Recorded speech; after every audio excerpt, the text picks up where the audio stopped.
አይደለ?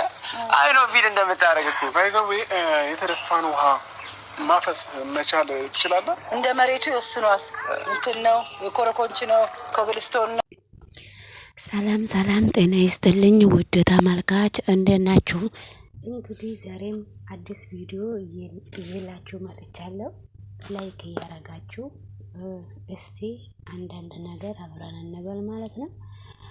እሱስ ምንድነው እንግዲህ ድራማቸው እየቀጠለ ነውና የነ ሜሪ የነ ሩታ የነ ደስታ የሚባለው ልጅ እንግዲህ በጣም በሚገርምና በጣም በሚያሳዝን ሁኔታ ድራማቸው እየቀጠለ ነውና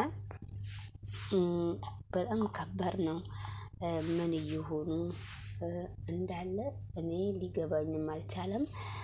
እንግዲህ ዳኒ እና ይቅርታ እንጠይቅሃለን እንደዛ ስላረግንን ይቅርታ እናና አድርግልን። ሁላችንም ይቅርታ ስላጠፋን ጥፋታችን የኛ እስከሆነ ድረስ ይቅርታ እንባባላለንና እና በሚል ሁኔታ እንግዲህ ዳኒ ብቻዬን ነኝ ብሎ ስልክ ደውሎ አብርሃምን ሲያመጣው ነበረ። እንግዲህ ከዛ በፊት ሩታና ደስታ የሚባለው አብረው እንግዲህ ሁለታቸው ሩታና ደስታ አብረው መጥተዋል ተያይዘው። እንግዲህ እነሱ እየተሽከረከሩና አንዳንድ ነገር እያወሩ እያለ አብርሃምም ጡል እያለ እንደሰረቀች ውሻ እሱም መጣ ማለት ነው። እና ሲመጣ እንግዲህ ይሄ ነገር በጣም ድራማ እንደሆነና በጣም የሚገርምና የሚያሳዝን ይታወቃልና ስለዚህ እንግዲህ ውድ ተመልካች እነ ሜሪም እነ አብርሃምም ሜሪም በጣም እየሸሻት ነው፣ እያየን ነው። እንግዲህ ነገሮቹ በጣም እየከበዱ ነው። በስተመጨረሻ ላይም አንዳንድ ነገር ሲነጋገሩ ነበረ። በዛች አንዳንድ ነገርም ምንም ሊግባቡ አልቻለም።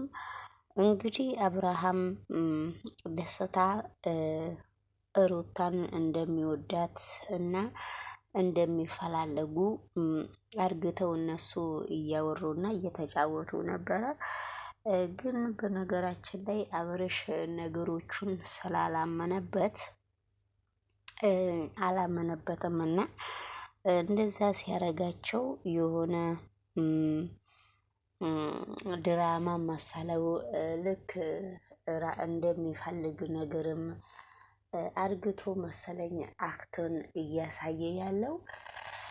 ነገሮቹ በጣም ከባድ እየሆኑ ስለሆኑ ውድ ተመልካች፣ ስለዚህ እንግዲህ ሜሪና ዳኒ ደግሞ ይቅርታ እጠይቅሃለሁ ብለህ ነበረ የጠራኸኝ። ምን ይሄንን ልታሳየኝ ነው እንዴ? ይሄ ቁም ነገር መሰለክ እንዴ? እኔ ስለ ሩታ ምንም ነገር ማውራት ክፋት አልፈልግም። ብዙ ነገሮችን ከሷ ጋር አሳልፍ ያለውና ቢሆንም ስለሷ ምንም ነገር ማየትም ክፉ ነገር መናገርም እንደማልፈልግ ነው አስጠንቅቄ የምነግርህ ብሎ ሲነግረው ነበረ። እነሱ እንግዲህ እኔ ይመስለኛል የሆነ ችግርም ስላለባቸው የራሳቸው ችግርም ስላለባቸው ሊገፋፉት የሆነ ቃል ሊያናግሩት ነው ይመስለኛል። ለምን እንደሆነ አላቅም። ከነኚህ ከአብርሽ ስር አንወርድም አሉ።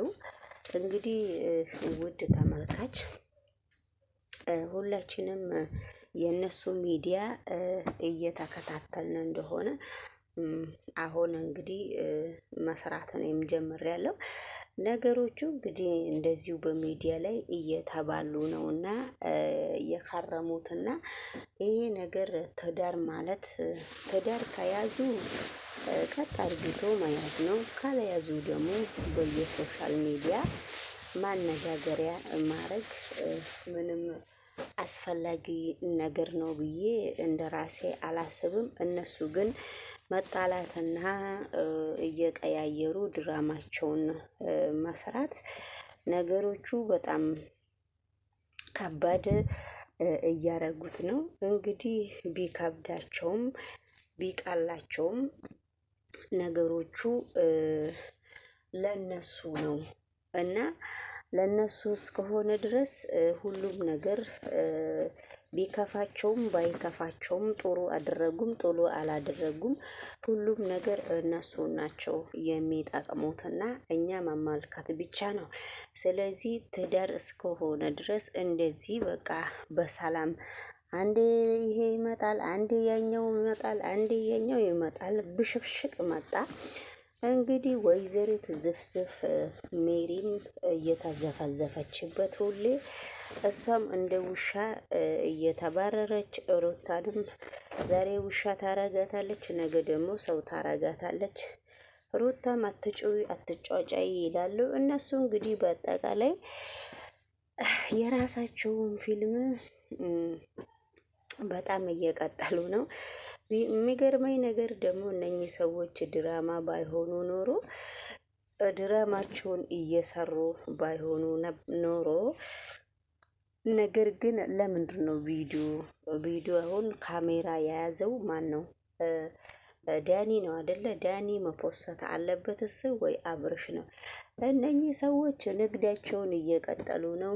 ሌሎቹ እዚሁ አፋችን ከፍተን እያየን ነው። እንግዲህ እኛ መስቲ በእነሱ ኮቢ ካገኘንበት እንፈትፍታለን በሚል ሁኔታ ነው እዚህ እንግዲህ እየገባ ነው። ሰላም ጤና ይስጥልኝ። ፊልሞቹ እንዳለ ቀጥሏል። በየቦታ እንግዲህ ኑሮ ውድም ስለሆነ ነው መሰለኝ እየተባሉ ነው። ዩቱበሮቹ እንግዲህ ሀብታም እየሆኑ ነውና እንግዲህ እነሱ አሁን የወር ደመወዛቸውን ነው እንጂ ምንም ነገር ሰው ምን ይለናል፣ ሰው ትዝብት ምናምን ስለ ቤተሰብ ምናምን የሚያውቁት ነገር የለም። ሁሉም ባለበት ቦታ እየተንደፋደፈ ስለሆነ እየተንደፋደፉ ነው ማለት ነው። እና እንግዲህ ሜሪም ትላንትናም ተቆጥታ እምቡር ብላ ሄዳ ነበረ። ዛሬ ደግሞ ተመልሳ እምቡር እንዳለች አልቀረችምና ዛሬ ደግሞ ተመልሳ መታለች በእነሩታንና አብርሽን ጣርታ። ነገር ግን ነገሮቹ እንደዚህ ድብልቅልቅ እነሱ ጋር ነገሮቹ ሰላም ነው። ሶሻል ሚዲያውን ነው ያጨናነቀው እንጂ በጣም ነው የሚገርሙትና እነሱ ኑሯቸውን እኛ በአረብ ሀገር የምንፈጋውን አክል እነሱ ቁጭ ብለው በመላሳቸው ብቻ እየተኙ እየበሉ እየጠጡ ጥሩ ቦታ እየተነሱ ልክ እንደ ተባላ ሰው እያረጉ እየኖሩ ነው። ስለዚህ አንዷ ነገ አንዱን ይዛ ትመጣለች፣ አንዷ ነገ አንዱን ይዛ እኛ ምን እናድርጋቸው? ፍቅርም ያዘን የሚሉት እነሱ ናቸው። ተጣላን የሚሉትም እነሱ ናቸው። እንዴ በጣም እኮ መቃጠል ነው በእውነት በጣም ይገርመኛል። እኔ አንዳንዴ ደህና ነገር ሰው ሲፖስት ትምህርት ነገር ለምሳሌ ሰው በጣም ብዙ ጥሩ ነገሮች ጥሩ ስራዎች የሚያስተምሩ አለ። በእርግጥ የሚታየላቸውም ሰዎች አሉ። ነገር ግን በጣም ነው የሚገርመውና ስለዚህ እንግዲህ ውድ ተመልካች ወደው ገደለው ስንሄድ ነገሮቹን በስተመጨረሻ ላይ እንግዲህ ወንድም ስማ ገና ብዙ ነገር ይቀራል። ዋጋ ከፍለህ እኮ ነው ጭራሽ ኮስተር ብለህ ከኛ ደስታ ደጅ ትጠና